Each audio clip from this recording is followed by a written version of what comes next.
And welcome back, everybody, to another episode of Bubba and the Bloom, episode 316. Going to wrap up our starting pitching previews for the 2026 fantasy baseball season, talking ADP 61 through 90. When you see this board, folks, it is rare stick red all across the board. So you'll get to that, some news, and much, much more. But beforehand, you can find me on Twitter at BDintric, the podcast at Bubba Bloom Pod, and on Patreon at patreon.com/Bubba Bloom.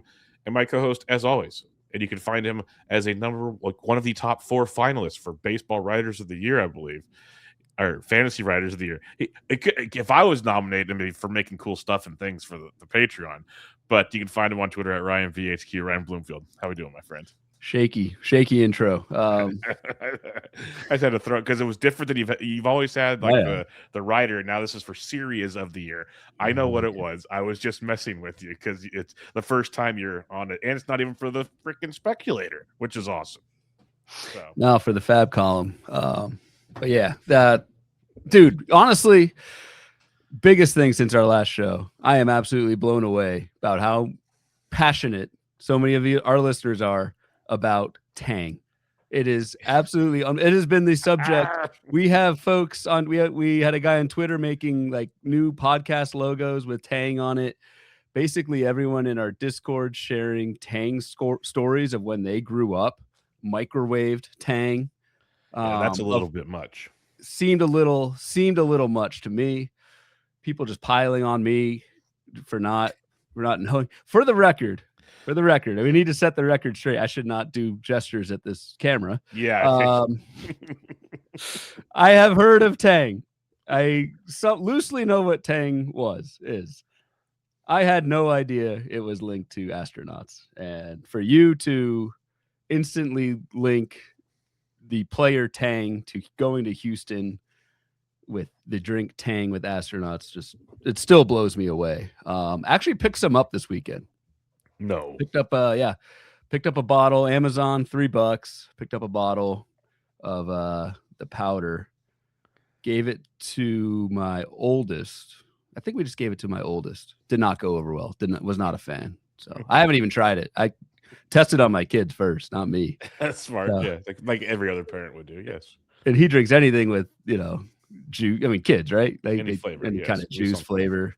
Yeah. Didn't go over too well. So I don't know, man. I still don't get what the fuss is about here. I might have to try this now. I might get some for my daughter and check this out. Now I'm intrigued because she's similar. It sounds like, and give her any juice box or orange juice, apple juice. You're golden. Yeah.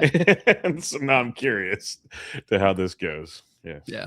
So that was this past weekend. So well, I'm glad we're a month into the new calendar year and I'm already teaching you new things. I know, man. It's a trend on this show. It'll be 4 or 5 times a year. It'll be Ryan, and it won't be a player thing. That happens almost every Fab episode. This will be other stuff, and he's like, "No way." Googles it. Here we are. Traditionally has been like Bible stories, Bible verses. Yes, true. Which for I don't know, whatever reason, but we ventured out into this. But no, it honestly has been pretty cool to see everyone just go nuts over this. I don't get it, but it's pretty cool. Go crazy for the Tang. Yeah. But yes, kudos to your award nomination, and the show, second time in 3 years getting nominated is pretty cool as well, because we're going up against some heavy hitters as usual, like RotoWire, Sleeper on the Bus, Pitcher List, our buddy Eric Cross at Tool Sheds. There's 2 of us, smaller folks out there going up against the big dogs. We'll see how that plays out. The only thing I want to say, this is pure sarcasm for anybody that questions it. Can they pick which show, RotoWire or Pitcher List? Because they have like 7 different there's RotoWire has a different show every day with different hosts. Pitcher List has 12 podcasts or whatever. It's the Pitcher List network. Which show is it? That's all I want to know. Yeah, that's what everyone wants to know for each one. But yeah, we just submitted one show. I'm not even saying an episode for us, because at least we're just Bubba and the Blue. Yeah. I'm trying to say which one is there. That's my only question. Yeah, well, I mean, whatever. There, we could talk FSWA and people for or against, whatever. But still, I don't know. In my opinion, seeing our little outfit here, just basically me and you building this thing from scratch, at least listed next to some of these honestly behemoths in the industry. And shout out to Cross too. He's the other independent venture out of this. I don't know. Like, we put in a lot of time and work into this thing. It's cool to see it somewhat recognized, and who knows if we actually win anything, but to even get on the list is awesome, and heard a bunch. Really, again, this all goes back to you guys, to the listeners. Seeing you all get excited about it was pretty cool. Most importantly, by far, most importantly. So, I don't know. That was pretty cool way to kick off the weekend. Friday afternoon, those came out. Yep, that was very, very cool. Again, I remember folks being sarcastic over here. Bench with But Bubba, though. Come on, bench with no, Bubba. that's never getting nominated again. I'm not even going to submit it anymore. If that one wasn't it, it ain't never happening. Patreon bonus show for true thoughts there, but yeah, you should have got me Saturday night. We could have given you a whole show on that one. About 1 p.m. Pacific or 1 a.m. Pacific time would have been some real good stuff. But all right, enough. Me blabbering and whatnot. Let's talk about Baseball HQ, who continues to support the show. They have a lot of nominations in the FSWA. If you want to go that route, our buddy Alan was on the show with us. He's got a couple nods. Brent Chester has a couple nods. The forecaster, so on and so forth. It's what they do. But we mentioned it before. They help us with our overall prizes. Graciously do that. And in turn, we like to help wherever we can. And so we have the draft prep subscription over at Baseball HQ. We don't. They do have the subscription basically from when you sign up through the end of April. So you get all draft season plus one more month. And if you use promo code BUBBA26, BUBBA26, you get $10 off your draft prep subscription. Ryan, what do you get with that? You get our fine content. Me and you contribute to the site. Shout out Alan DeLeonardis. I have maintained for years he is my favorite writer in fantasy baseball. Just he is a magician with words. Hope he gets glad to see him get some recognition this past weekend. You get access to Alan's stuff, which is really cool. Facts and Flukes. So you mentioned Brent is a finalist there. Corbin Young is one writer of the year there for Facts and Flukes. So you get all the content. You get the Baseball HQ tools, which are really useful. And what I use a ton of the projections as well. They're updated playing time. Honestly, the playing time projections for me for HQ are huge. We have a small army of playing time people where all they do is adjust playing time based on news. And the playing time is, I think it's the best out there, in my opinion. So, Bubba 26, you get full site access through April. So you get all the preseason stuff. You get the first month of in-season. Bubba 26 for draft prep subscriptions. baseballhq.com/subscribe and check it out.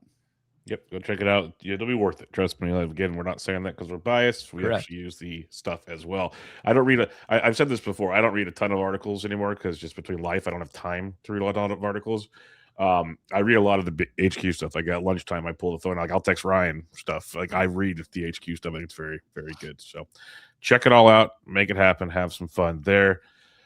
All right, let's get to some news and notes. I'm glad I was enjoying my Saturday when this one came out. Because were you enjoying this after the news came out? No, I'm glad I was enjoying it, so this didn't bother me as much. Okay. What I'm trying to say. Gotcha. Luis Arraez signs with the San Francisco Giants. Nothing personal to the Arraez family. He's a very good real life ball player. Fantasy, you guys know our thoughts on him pretty much already. But also in real life, what stings is he's not really good defensively especially at second base. He's going to play second base for the Giants. It's not going to for any power in San Francisco unless he's taking steroids. And he better hit 330 and lead off. Otherwise, we're in serious trouble. And the bigger thing is, I was kind of curious what Casey Schmidt could do with this season. Like, he was injured last year. So I know I said probably most of the things you wanted to mention there, Ryan, but this one I am not happy about at all. And I'm hoping that they had a little pocket of money left. And I was really kind of like, Framber Valdez SP2 sounds great. I hope this doesn't screw that up.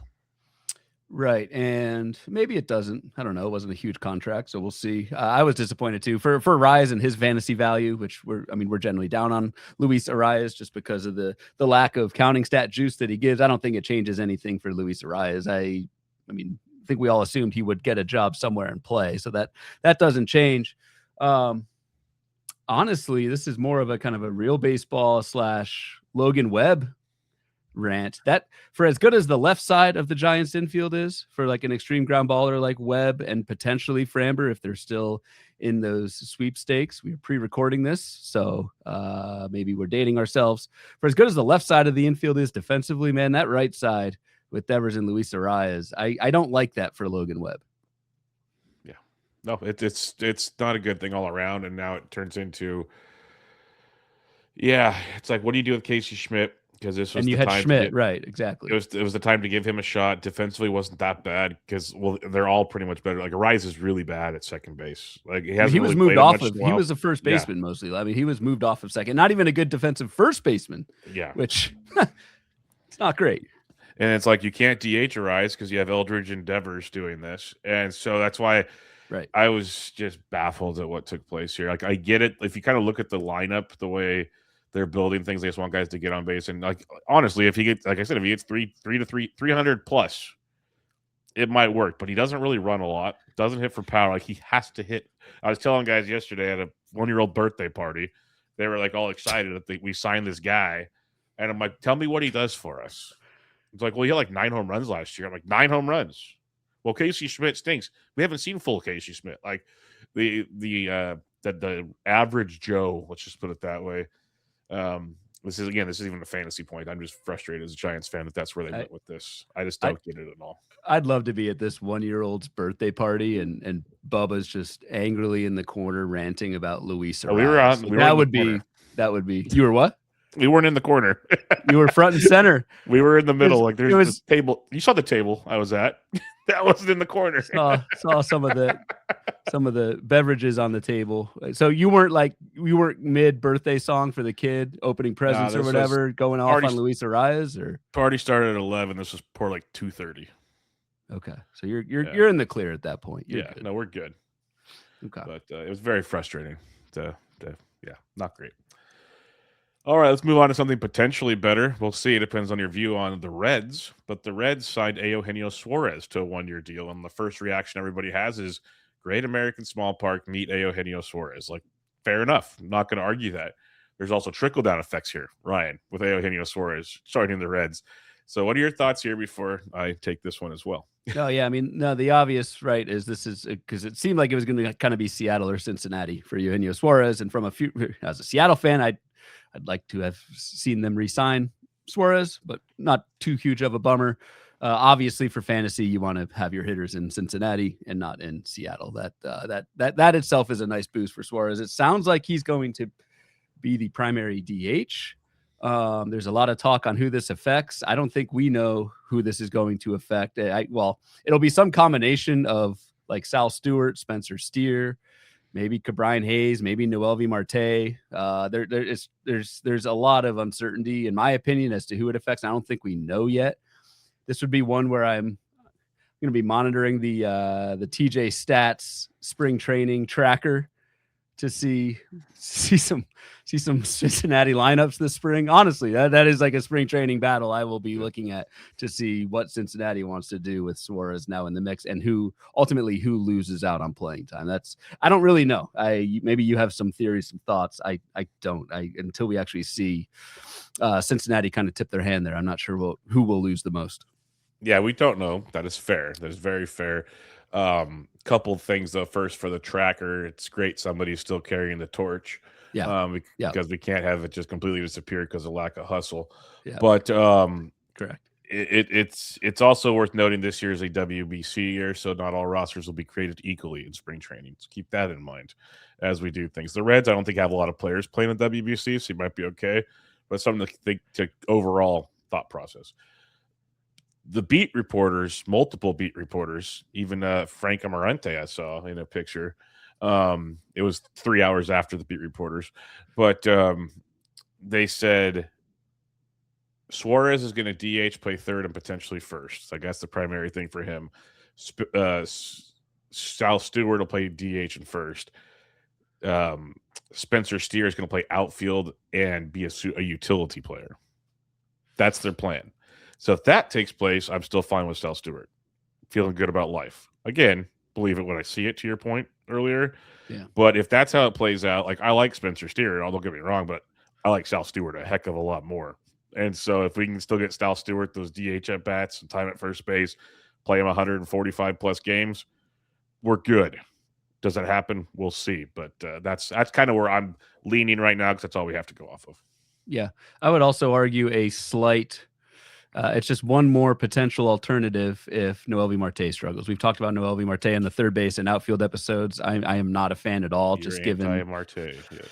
Yeah. Just given ebbs and flows in production. If there are ebbs, is the ebb the good part or the flow? I don't know. If there's downsides in production, Noel V. Marte. Again, it's just another entrant into the battle for playing time. Yep, it is definitely. Honestly, I think the Marte thing, I think, is more likely to happen than see Spencer Steer as a utility player. Could so, and I like Marte, I do, but I could see that being the case. One last thing with this one, I mentioned Seattle earlier. You mentioned this in the Discord too, that. right? Yep. I thought Seattle was going to re-sign Suarez. I don't know if they were in on it or not, but since they don't have Suarez as of now, it's looking like Ben Williamson is the starting third baseman.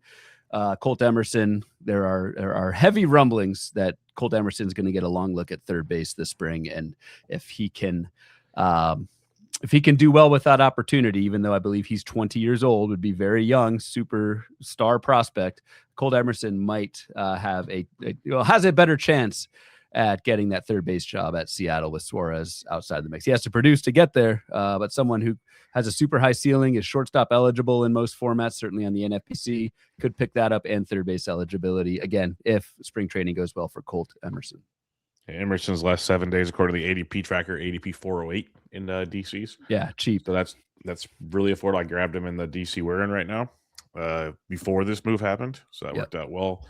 I'll just throw my extra 2 cents here. Is my first PT tomorrow that came out 2 weeks ago. I wrote about the third base dilemma in Seattle. And I mentioned Suarez could be the option. If not, Ben Williamson's the potential starter, but Emerson should be the guy, was my whole train of thought there. And I'll add some numbers to it. Like, you look at Ben Williamson, he's going to be 25 this year, so he's still kind of young, but 85 games with the Mariners, 1 homer, 5 steals, 253. 52 games at AAA, 5 homers, 10 steals, 314. So it's like 6 and 15. In 2024 in the minors, 4 and 19. He has no power. That's just where I'm going. Looks like he's got speed, and the minors hit for average. We'll see where that goes. But you mentioned Colt Emerson, and it's like, yeah, he's still very young. He's going to be 21 or to be 20 this year. He turned 20 on July 20, so he's 21 mid-season. Yep. But even in the minors last year, he started at high A, finished at AAA. He had 16 homers, 14 steals at 285 in 130 games. That's pretty good. So I'm with you. I think if it's not to start the season, we see Emerson. This isn't a beer bet because I think you would like this bet to be true. I think Emerson plays more games at third base this year than Williamson does. It's just a matter of when it happens. Yeah, I'm not going to beer bet on you because I know. I agree. You probably hope that's true. Yeah. That's what I'm saying. But that's something I kind of want to emphasize that to the listeners. I think he does. I really do. Because they've shown they'll bring up young guys. It's not like they hold them back. So yep. I think there's an option there. But all right. Last bit of news: the most active team in the AL Central this season. This is a crazy thing to just say out loud. It's the Chicago White Sox. And they signed Austin Hayes to a 1-year deal. And just everyone's got a take on this one. It all differs. Depends on who you talk to. But Austin Hayes can't stay healthy of late. But when healthy, is a very serviceable ball player. What are your thoughts on Hayes with the White Sox? To your point, love to see the White Sox actually, I won't say going for it, but kind of, right? They're making signings, Murakami, they're making trades. I don't mind it. Austin Hayes will, I guess, on paper, be starting in corner outfield. A lot of injury issues with Austin Hayes, as you mentioned. So I don't know. I had my hopes up for Luis Angel Acuna. It still may be in the mix there when Austin Hayes gets hurt. So I don't have a firm take on this other than I think Austin Hayes will start as long as he's healthy and against both side pitching. So that's useful. And again, just overall the White Sox, man, we're going to talk Shane Smith most likely on this episode. Shane Smith's a guy where it's he's on the White Sox, not going to get many wins. I think we need to, at least given what the White Sox have done, think we need to reshape how we think about them a little bit. It doesn't look like a half bad team. I'm not saying they're going to go to the playoffs, but this team could get you some wins. Seranthony Dominguez, we talked about last week. I think enough save ops there. If Dominguez can hold on to the job, this is not a half bad team. I'm happy for Mike Carter out there. Yeah, Carter at least has some optimism while Chicago is frozen. So it's very good in that regard. Hayes destroys left-handed pitching. That's what he's really good at. Right-handed pitching's up in the air, but to me, it feels like Brooks Baldwin is either platooning with him or the odd man out. We could legit see a lineup that looks like Chase Mydroth, Kyle Teal, Colson Montgomery, Miguel Vargas, Benintendi, Murakami, Hayes. Let's put the Angel or Luis Angel Acuna and then Edgar Carroll. Like that's very young and very like a ton of upside in the lineup. To your point, so yeah, I like what the White Sox are doing. They could probably use some pitching help, but that is not going to happen. And we'll see. Well, maybe it will. You never know. They're actually doing things. So I'll never say never with Chicago. But yeah, good to see them doing something in a division that if you finish 500, you might make the playoffs. Yep. All right. Let's get to it. SP Part 3. It's going to be an absolute doozy here. I'll just let you start off. Well, first off, let me mention, I should have mentioned this at the top. It's just poor hosting on my part. This is episode 316. 314 was part 2. 315 was live on PitchCon on Friday. It's on our YouTube. It was on their stream. They sent us the audio. We put it out over the weekend. If you missed it, it's a hitting roadmap. So you can jump in and get that one, an extra episode last week if you're curious. But now we're back to our regularly scheduled program, and we're on 316. So what are we looking at here, Ryan? All right, yeah, same verse, different verse, same verse, different than the first, whatever the saying is. Jeez, just flip it and reverse it. Yeah. SP 61 through 90, a lot of red on this one, right? Because we are looking at projected ERA, WHIP, and strikeouts across the entire pitching pool. So this should be of no shock to anybody. But the later you go in drafts, the worse these projections look. So there's a lot of red. This looks like Bubba's tri-tip on a Saturday or Sunday afternoon down there. But not to say we can't find little pockets and specific players that we like. So I like to do this with all the pitcher previews, is just get a little bit of a heat check for what the market's doing. This is in a 15 teamer. This is your SP 5 and 6. Given the ADP that we're looking at here on the left side, so starting pitchers 61 to 75 is from ADP 212 to 270 roughly. So that's typically when the market in 15 teamers is getting their 5th starting pitcher. Probably in 12 teamers, this is your 6th, right? And then on the right side of the screen, starting pitcher 76 through 90 is ADP 270 to like 310. So that's typically when the market is getting their SP6 in 15 teamers. And in 12 teamers, this is your last pitcher / first reserve pitcher that you're drafting. So just want to kind of frame that context in terms of actual roster build and roster construction on where the market is on average taking these guys.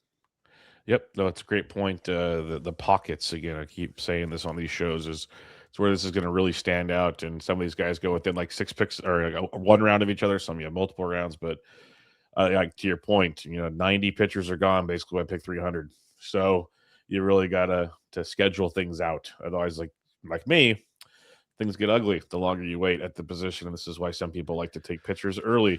Ryan, I guess it might be a question later on, but we talked about like 1 through 30. You want 2 at least out of that group. You want probably 2 to 3 more out of 30 through 60. Like how many do you realistically, because you're going to have to take someone here unless you get crazy in your draft, but like how many are you okay leaving with, I guess is the question. I mean, yeah, I'd love to take 0 out of this group, but we do need to fill out, especially in draft and holds. You are still trying to build depth in starting pitching. And I think the strategy for me is a little different in draft and hold with Fab. And this really goes for my general approach differences between the two. But in draft and hold, I think you still are drafting guys that you need to count on. You will be counting on at some point throughout the season. Whereas Fab, you can be a little bit more loose with the ceiling, and if it doesn't work out, drop them and move on. So I mean, to actually answer your question, probably leaving most drafts with 2 to 3 of these guys again, because for as ugly as this looks, given the projections and like everyone projected for a bad ERA, bad WHIP, at least these guys have rotation jobs. As you go even deeper into this, and we'll maybe give a couple targets outside the top 90 at the end of the show. I mean, it only gets worse. So like for as bad as this looks, you still need to take, I'm taking 2 to 3 of these guys. Okay. My next question on this is, are you more inclined to look for upside here because we're going to drop these guys at some point in time? Or are you still looking for some like solid floors in this range? Because again, we'll talk about them, but you look at a lot of these names and there's a lot of volatility in this range. So some might scream upside. Maybe you just take one upside and two floors. I don't know, but I'm just trying to throw that out there too. No, for draft and hold, it's more floor. I'm still counting on these guys. I'm still looking at injury. Redraft. Cut them. If they don't work out. Take a shot, take a risk, and if it doesn't work out, cut and move on. All right, cool. All right, let's get to it because, yeah, it's murky. There's not even a ton of 150 strikeout guys in this range.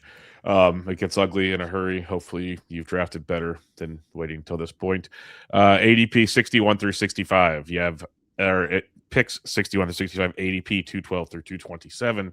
Jack Flaherty, Andrew Abbott, Chris Buich, Zach Gallen, Matthew Boyd. Crazy part here is, Abbott's coming off a great year. Buich was great, injury concerns. Gallen kind of got to go into the second half. He used to be one of the aces. Flaherty kind of had his ups and downs, as we are well documented. And then Boyd was great, but I think people are nervous about the repeat here. So this is a very you can see a lot of upside in this range, like I said, but there's always almost every one of them has a serious concern.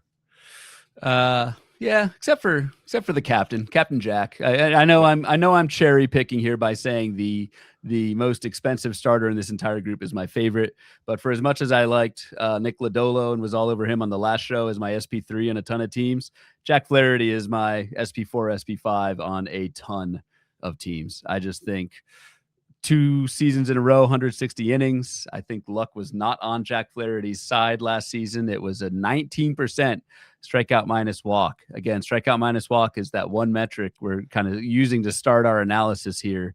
League average is much below 19%. 19% is really good for Jack Flaherty. To have a 19% strikeout minus walk rate and a 4.64 ERA just doesn't equate. I'm gonna take the skills. I'm gonna take the good park, the good team, all that goes with Jack Flaherty. So he is by far my favorite option of this group. Again, he's most expensive at 212, but I think even at 212, Jack Flaherty is for me pretty much a smash in most drafts. Yep, I love Flaherty. I'm 100% with you. I've always been Team Flaherty. I spent half of last season defending his honor in the Discord. I was Jon Snow in that GIF at That's times. Right. So I will continue to fly the flag with Captain Jack because to me, not a whole lot has changed. He's actually pitched really well, and the outcome was not what you expected. But again, like you said, you're paying an ADP at 212. There's a lot of guys with his skill set going a lot earlier. They might just get better results at the time, but he's still very, very good. So I got no complaints there. I think we both agreed we're kind of just out on Boyd with that increase, kind of scared of how that took place. You might be more interested, it looks like. I've got a little bit of Boyd. I am kind of scared as hell as to how Matthew Boyd finished the season. I mean, Boyd was one of the best breakout picks in all of 2025, but in the second half, kind of went awry, especially late. So I don't know. You could take that 2 ways, right? You could take that Matthew Boyd, who is certainly no creature of habit for pitching deep into games or deep into the season, for once goes 180 innings. And what if he just wore out and offseason arrest? He's good to go. Like, he was never really hurt. Velocity was fine in the second half. Honestly, the K- walk was only down a little bit. It went down. The last 7 starts were pretty rough, but I don't think this is an injury thing. I think he just got tired. And I think you can make the argument that if you're in on Boyd, if you get another kind of the first 4 months of Matthew Boyd that we got last year, you're certainly all over that at this price. So I can see, I'm not totally out on Matt Boyd. I think there wasn't an injury. I think he just wore down. And I think if you can squeeze out another good first 4 months, I think you're good there. Okay. Yeah, no, I'm not against that. I think I didn't persuade you, but that's okay. No, but no one has so far because it's weird. I should be less cautious at this ADP. I should be like, pitch him. If he breaks down, I drop him. That should be the result here. And maybe that mindset will change as we get get farther into actual fab season, because right now, like in a DC, I can't drop him, and that's where it kind of is difficult for me, I guess. But in a fab, like, that changes a lot. And Matthew Boyd in DCs was and fab leagues, because I don't think a lot of people dropped him. I mean, he's actively hurting you like the last month of the season. It was that bad. Well, real quick, let me group. Because I keep saying my brain's in like auction mode. It feels like. Right now, Boyd's AAV is $4. Like, that's very palatable. Yeah, like that's they'll bow it out of rotation. Like, I can play that game.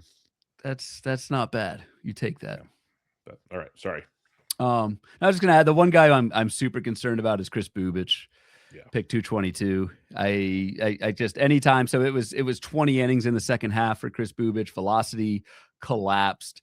It was a shoulder strain to end the season without any kind of surgery or anything like that to fix it. So Chris Bubich, for as good as he was last year, 2.55 ERA, 118 WHIP with pretty decent skills, like not that good. Injury wise, just scares the hell out of me, given a shoulder strain. And unlike with Boyd, who just kind of got tired, I think there's a difference there between those two. I hope that kind of makes sense to the listeners. I think there's a risk that Chris Bubich, his shoulder is not right, and you don't want to draft pitchers whose shoulders aren't right with pick 222.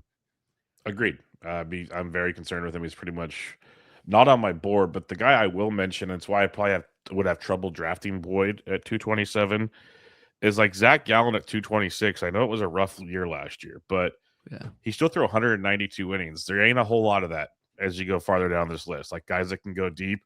It was 148 the year before, but 210, 184. Like we know he can work. And yeah, the strikeouts were down last year. The ratios were the worst they've been in a while.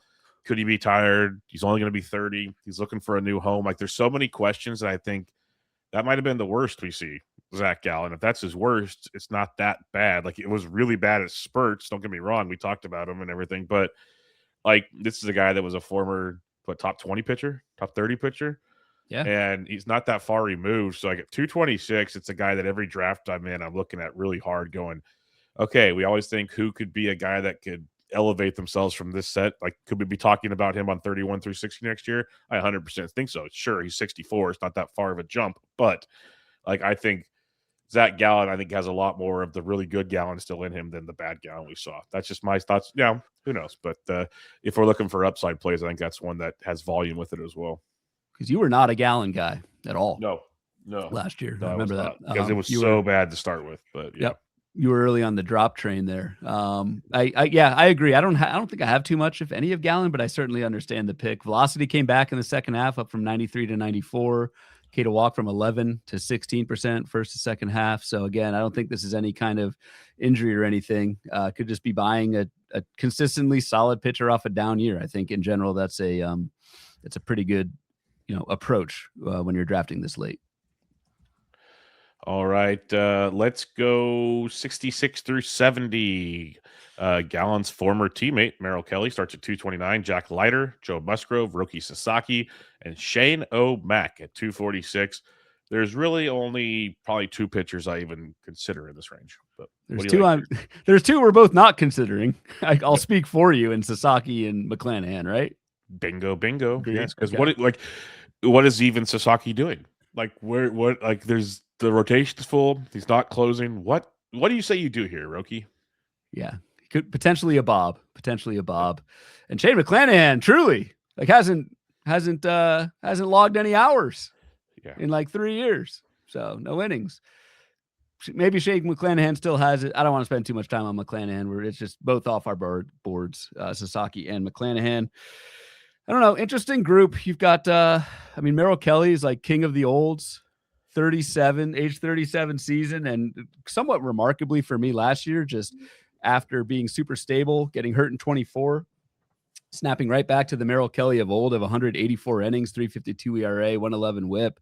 Like, I think that's stable and solid again. I could have said that and I was saying that this time 2 years ago and got burned badly by Merrill Kelly, but honestly, man, I'm ready to get burned again. I think Merrill Kelly is a fine, safe pick. Not the highest ceiling, but he's going to get you innings and of decent quality. So are you a Jack Leiter guy? I get the Leiters confused.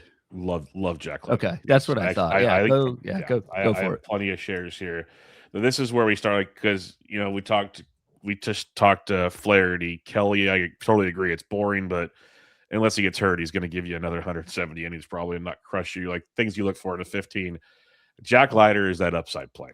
Absolutely love what Jack Leiter did last year for a couple of things. Through 151 innings, which was a massive boost from his previous season where we saw 112, like 40 inning boost. Beautiful to see. Had the 3.86 ERA. He had the K to walk of, it was only 12.5, so that's sketchy. But this is where things get good.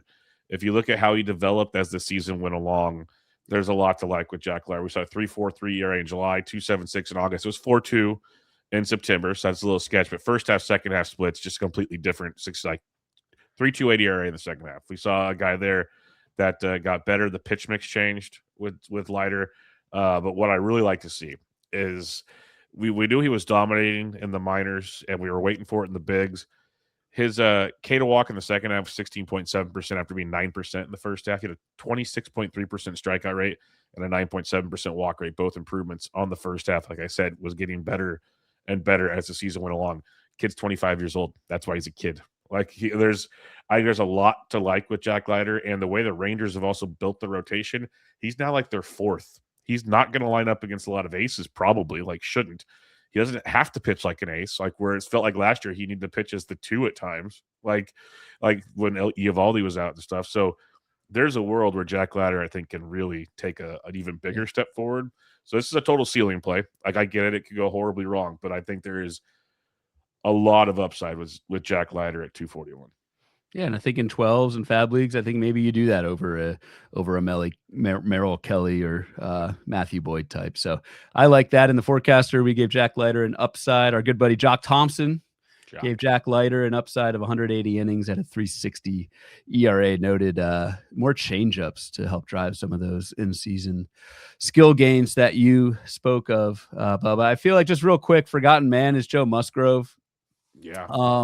I don't know what to think of Musgrove. I harken back. I comp him to like a Sandy Alcantara just because the timeline from their Tommy John surgeries are pretty similar with Sandy this time last year, to where like Joe Musgrove is probably a full go. His Tommy John was in October of 2024. So like could have even returned at the end of last year, but didn't. Normal off season for Musgrove. The thing I have is what's similar to Sandy. What are the odds we get the same Joe Musgrove out of the gate that we had before Tommy John? So it's not really a volume concern for Joe Musgrove. Is this the same guy? And even at 242, I don't think I'm willing to take that risk. Yep. No, I agree. It's I don't know what we're getting. It's kind of like, at least same with Bubich, like Musgrove missed even more time. So I really don't know what's like. He had the whole surgery. He got cut on at least, so that's a plus. That's what I was going to add. Yeah, yeah. So that's a plus. But yeah, at this range, like, do we want the uncertainty, or do you say let's go with Jack Leiter right before him, or a couple guys after him type deal, which we kind of have a better idea of, at least health wise. Again, anything can happen when it comes to pitchers. 71 through 75, Bryce Miller at ADP 252, Noah Cameron, Shane Smith, Hurston Waldrop, Casey Mize at 267.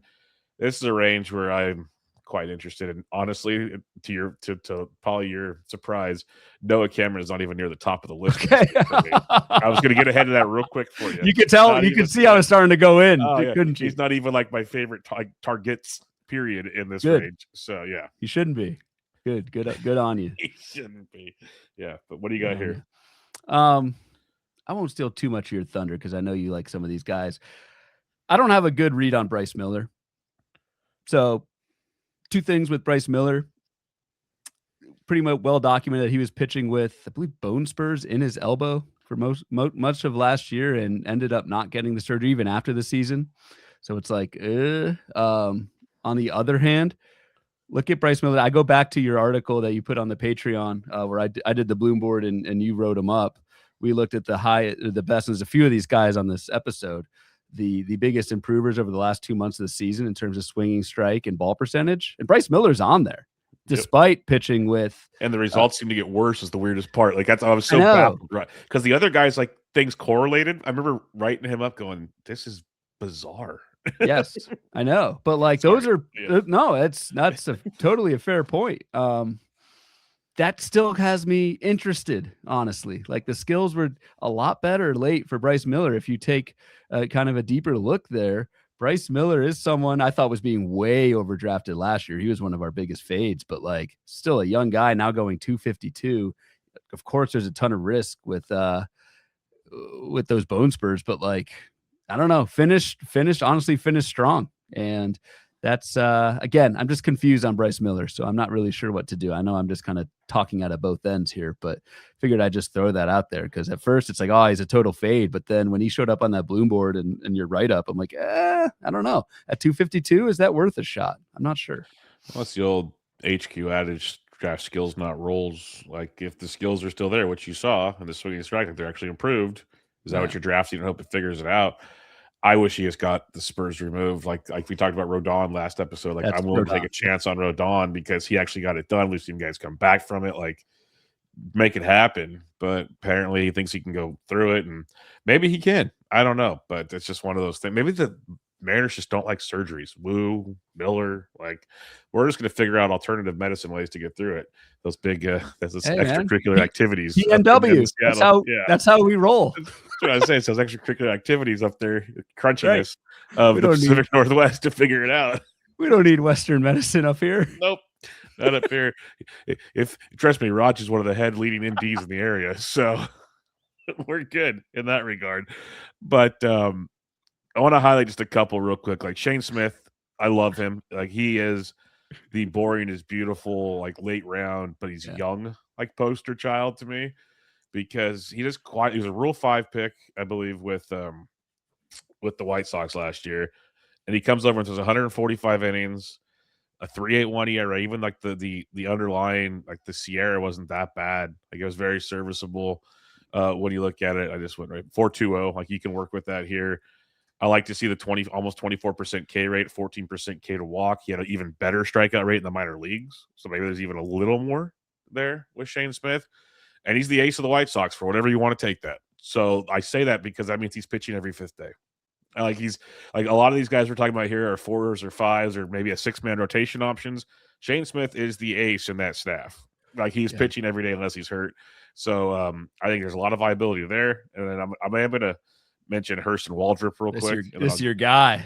Yeah, I'll give you the floor back after this. But Hurston Waldrop, I thought we'd get a lot of helium with him. This is kind of hilarious to me. Yeah, he's slotted in as the 5th starter in the rotation. They have other options. To me, he's still the best, unless Bryce Alder takes it, of course. But Waldrop stretched out. We don't have to worry about that. We cross that off the list right now through nearly 150 innings last year between AAA and the bigs. In 10 outings, 9 starts, 2.88 ERA. Strikeouts were good. He overachieved a bit. We're not going to deny that, but he still pitched very, very. It's 3.96 Sierra. I'll take these things. One of their top pitching prospects, going to be 24 years old. Again, kind of like Leiter, doesn't have to be the ace. We can live with this. I think there's a ton of upside with Hurston Waldrop at 267 compared to like a bore. Like Shane Smith, I think is who he is. Maybe he strikes out some more. Noah Cameron is boring as hell. Like there's not much left there. But like Hurston Waldrop, what's to stop him from like tapping more into that pedigree and becoming a legit ace candidate type deal? Yeah, for me with Waldrop, it's the control or lack thereof. I mean, I think that's not to say Hurston Waldrop can't improve that, right? Age 24 season, you just mentioned the pedigree. For me, for redraft, I think I'm out at that stage. Look at that projected 140 whip for Waldrop. That reflects that screams Bubba. That screams Team Bubba all over it. What are you talking about? That's I'm not surprised you're in. I don't go to breeders for animals. I go to the SPCA. I like to fix things. So I believe in improving, like self-improvement. We'll see if you can fix Waldrop. It's a brutal walk rate, and it has been for Waldrop. That's the biggest thing. But if he can figure that out, even just get down to league average or even slightly worse, there's some untapped potential there. I will reiterate your Shane Smith love. Shane Smith also showed up on this post-August surge Bloom board. So I like that. And it was also pitch mix change driven too. More fastballs, fewer sliders as the season went on for Shane Smith. So I think actually there's quite a bit of ceiling for Shane Smith. I actually might like Shane Smith more than you. I think there's a ceiling there. We put an upside in the forecast for 3.25 ERA, 200 Ks for Shane Smith. I think the Ks is the thing. Like I mentioned, when he was in the minors with the Brewers, he struck out a lot of guys. So I think there's potentially more there. Second half, 13% swinging strike for Shane Smith, 26% K. That's really good. Ending up with we haven't talked Casey Mize, but just real quick, I left him for you. I know he's Yeah, he's the man. He's just, especially in draft and hold. This is someone who's going to be your solid SP5 you can count on. And I don't think the ceiling's super high with Casey Mize. I do think he beats the 4.19 ERA, 126 projected WHIP here. Similar to Jack Flaherty, right? Like great team, great park. It's a safe pick, and draft and holds I want safe, especially those 15 teamers. And in a 12 teamer fab league, I don't know. I'd probably rather shoot the moon with Shane Smith over Mize, but I still like Mize. I do have a lot of Mize, so I'm with you there. Let's do 76 through 80. Ryan Nelson starts at 269. Sean Manaea, Joey Cantillo, Quinn Priester, Mike Burrows, your sleeper pick at 288. This is again, it's funny. Like this is the best 30 picks, but there's cases to be made for so many of them that you could twist it. So I like this range a little bit too. I do too. I actually really like this range. Mike Burrows is my favorite of the group, even though I guess he's not a sleeper. But going at pick 288, I think that's pretty darn cheap in fantasy. And I just think the upside versus floor proposition with Mike Burrows at this price, given how Mike Burrows finished the season, given how Houston agrees with me and acquired Mike Burrows and should be in the Houston rotation, I think that can't be a bad sign either. So I love the skills that Mike Burrows showed down the stretch. Granted, it wasn't doing so by pitching deep into games. If that's, I think that is a valid critique. Mike Burrows needs to be able to kind of show those upticks in swinging strike and ball rate but while also being able to pitch deep into games. But I don't know. Mike Burrows is a popular kind of post 250 starting pitcher play. And I think he should be. I think there's the ceiling here is high enough. And then just real quick, Joey Cantillo, I really like as well. He was also on this. Keep referring this Bloom board that we did, these post August skill surgers, and Cantillo was on there. Control issues, but did seem to make improvements there late in the season. If you can get that under control, keep getting that under control with the strikeout upside, I think Cantillo is a really good pick at 278 too. Yeah, love Cantillo with you there. The control has always been the thing. Once he hones it in like he has been of late, strikeouts will be there. He's very, very good. I just want to echo the Burrows thing. I just wrote for the PT tomorrow coming out this week is Astros rotation will be interesting because they have a lot of options. Yeah. If they go 6-man, this will help Burrows tremendously. If they don't, you'd imagine Brown, Javier, and Imai are locked in. And then McCullers is making $17 million. Do they start there with him before he gets hurt? Probably, sadly enough. I hope not. But then you got Burrows, you got Weiss, you got Arrighetti projected to start in the minors. I don't think Blue Ball's there, but Blue Ball's an option. Jason Alexander, Colton Gordon, Kaiwei Tang. They have a ton of pitching options there. I still think Burrows is better than pretty much all of those I mentioned. I'm just throwing that out there. Yep, that's a risk. It could get risky, but I think he's very good. So I'm with you there. Quinn Priester, he's a guy that I don't think people appreciate just how good he was last year for the Milwaukee Brewers. He went on some just poor man's Brian Wu runs is what I'll call it, where he's going deep into games. He had 9 quality starts, which would probably surprise people to begin with, but made 24 total starts, 3.32 ERA, which was great. 132 Ks, which doesn't suck, 20% K rate.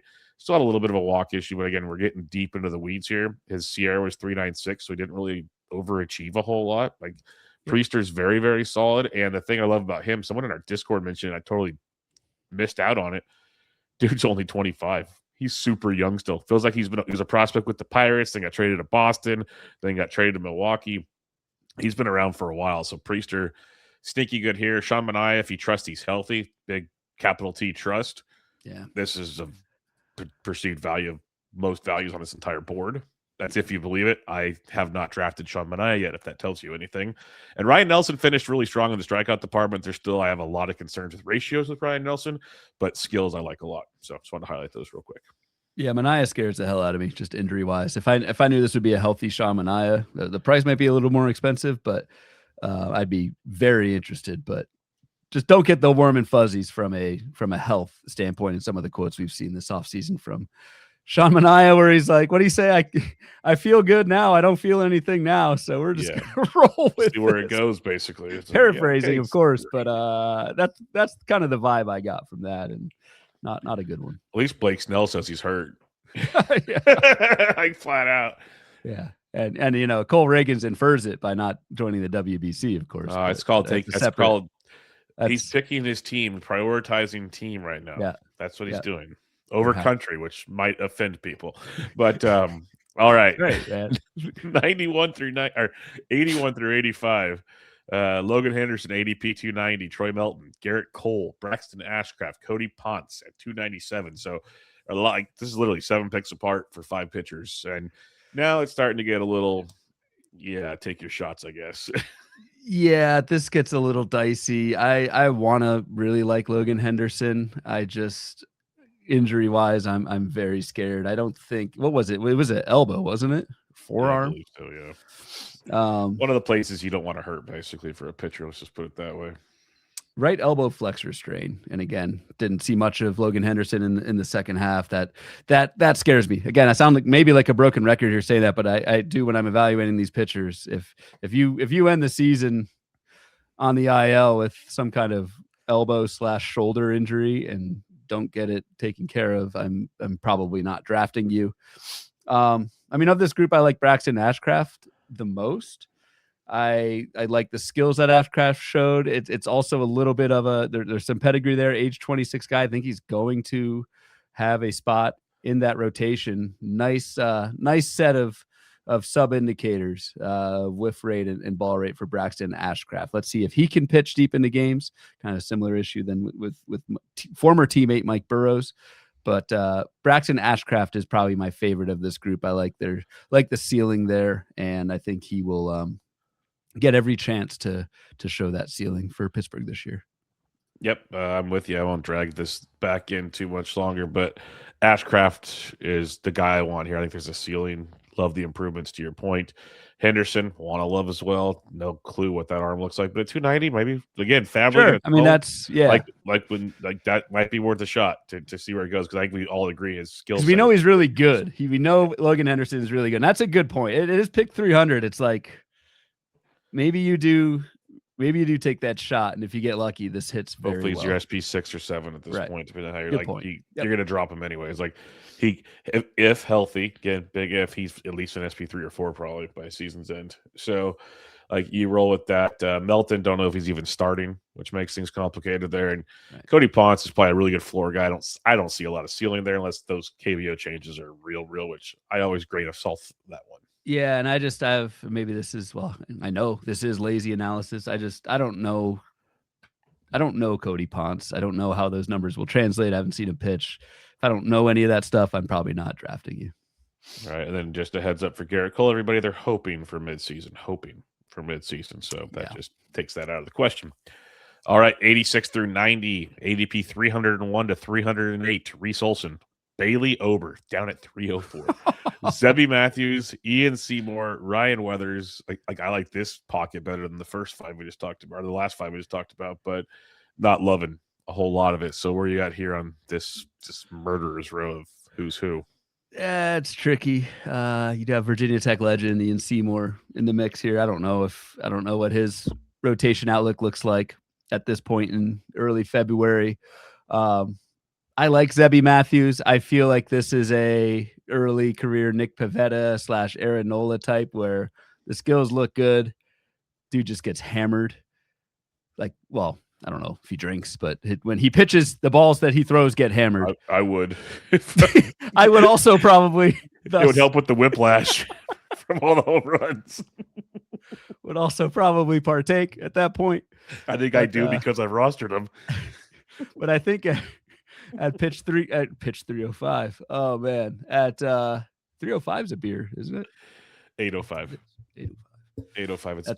They make it down the road for me here. That's right. That's what I was thinking of. At pick 305, I think you can at least take a shot on the skills with Sebi, and kind of hope that the rotation spot stays firm, that he hopefully can pitch deeper into games with some new minds there in Minnesota this year. That was always a frustrating. It wasn't even 5 and dive for Sebi in the past. It's been a 4 2/3 and dive, even when he's pitching well. But I like Zebby Matthews, and I like Ryan Weathers. Obviously, just came over to New York, presumably the Yankees think Ryan Weathers is healthy enough to make it through a decent chunk of this season. And I think those skills are worth speculating on as well. So yeah, Zebby and Ryan Weathers to me are good ones. Yep. The Weathers, like, we don't know the health, but at 308, he's a really strong arm. So it's kind of like the Logan Henderson conversation. Take your chance here, get what you can get out of him, and see where it goes. I'm with you on Zebby as well. We saw a lot of improvements, lots of ups and downs. Skills are very good. Results weren't there, but again, at 305, you bet on the skills coming through at this point. If not, he was waiver wire fodder last year. If he is again this year, so be it. You stream him later. But Yep. yeah, Zebby and Weathers for me. Like, I want to like Olsen, but I know I keep saying like take Weathers and take hitters. Like Olsen, I really have no clue what to do with Reese Olsen. Against 301. So if it works out, great. But I really don't know what usage they're going to use. Like, he might be out of the bullpen as a long man right now. Right. Like, and end they're of the rotating. I season, mentioned Melton. Like, it's a mess with Right. all their pitchers right now. Yep, agreed. And Olsen too ended the season with a shoulder thing, and again, that shouldn't preclude you from taking someone at 301. But I'd rather, if I'm going to bet on injury and hope I hit the nuts with good health, I'd rather do that with Ryan Weathers than Reese Olsen. Yep, right? I just exactly. think if Reese Olsen stays healthy, you get a useful pitcher. If Ryan Weathers stays healthy, you could potentially have a SP2, SP3 here, and that's more what I'm looking for. Yep, totally agree with you there. All right, couple. Let's do a little post 90 ADPs. Anybody Nice. or 90, I guess, pitchers? Anybody standing out to you of potential targets? I guess starting pitchers. You have to kind of scroll a little more to make it check out for you. But like Grayson Rodriguez is a name that people are talking about. Like, he's honestly, if he's healthy in spring, I kind of say why not at ADP like 306 or so. Give it a whirl and see where it goes. Like Brady Singer is a guy I got a ton of. He's boring, but pitches really well. Even in Great American, pitched good. Robbie Snelling's a popular pick. There's a lot of guys I don't mind taking dart throws on down here, but what are some guys that you've been looking at?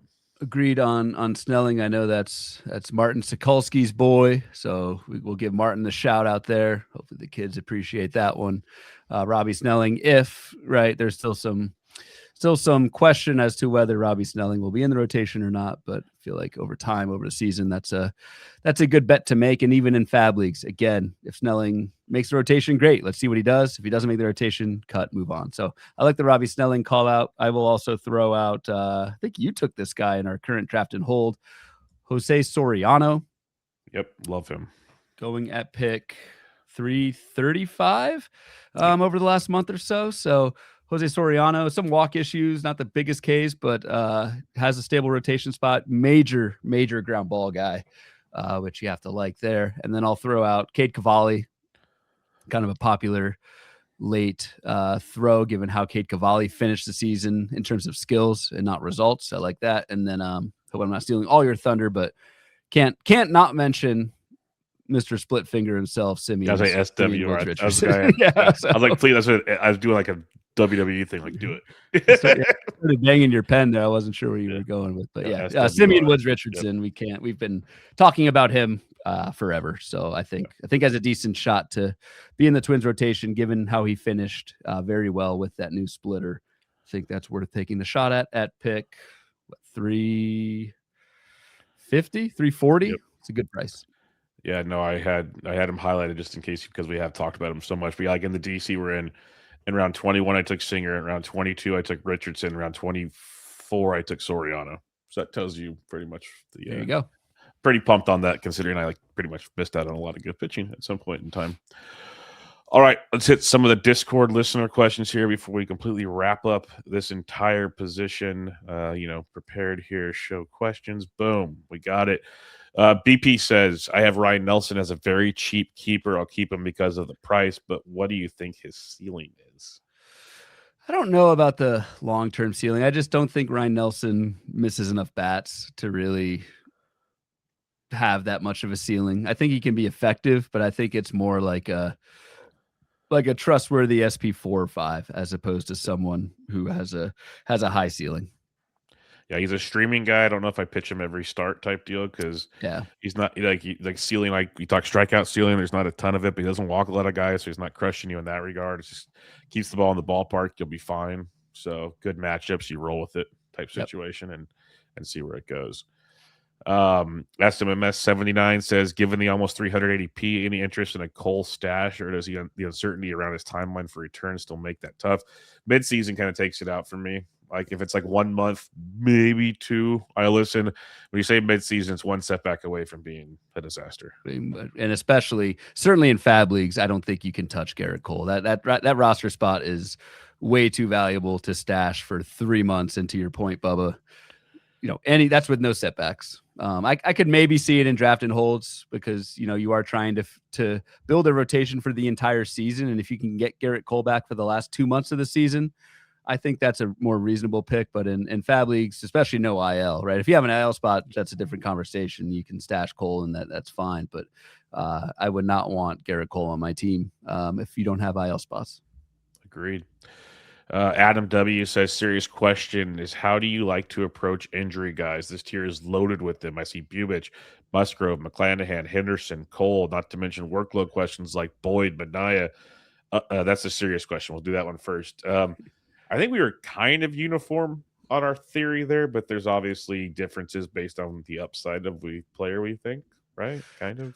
Yeah, I mean, I mentioned this on the last show. I think so. Like the example of Joe Musgrove as opposed to like a Bubich. So we had the same conversation last time. Musgrove at least had surgery and has had the requisite, more than the requisite time off compared to the average recovery time to believe that at least the volume is going to be there for Joe Musgrove. Whereas if you end the season with a shoulder, elbow strain, whatever, and just kind of let it heal over the off season, that's not something I'm really that interested in. However, the last part I'll add is this is pick right 300-ish. Like you do, all these guys have warts. If they're fully healthy and they have a spot in the rotation, they're probably not that good. Like they don't have the highest ceiling in the world. So you just have to kind of pick and choose your spots, and it's your risk tolerance. Do you want to balance your perceived safe guys like a Jose Soriano, a Quinn Priester, balance that with maybe taking a shot on a Logan Henderson? I think that's probably the best approach, is to not go all one way or the other and try and mix it up. Yep, maybe one guy. Don't go crazy with it either. Yes, if you do it too much, you're going to get burned. Yeah. The unserious question from Adam is, would drinking more Tang improve the durability? It's only one way to find out. I'll take one for the team. Let me start working on that. Yeah, let you know how the back holds up. Not going to give any more to my kid, so we won't test him on that. I don't know, man. Apparently, it's like been off the market, so obviously, probably something went wrong with it. So. Probably something in there we should not be drinking. Some says, orange lead in there. Yeah, it's some powder that should not be involved. It's probably why it's in the Pacific Northwest. Ted, does Braxton Ashcraft take a step forward this year and become a solid back-end starter? I mean, I don't know, but yeah, I think the pieces are in place for him to do that. Nothing is a sure thing. We can't predict this stuff, but yeah, I think there's enough in place there for Braxton Ashcraft, plus the, I think, safe rotation spot. That's the type of profile you want to take a shot on for sure.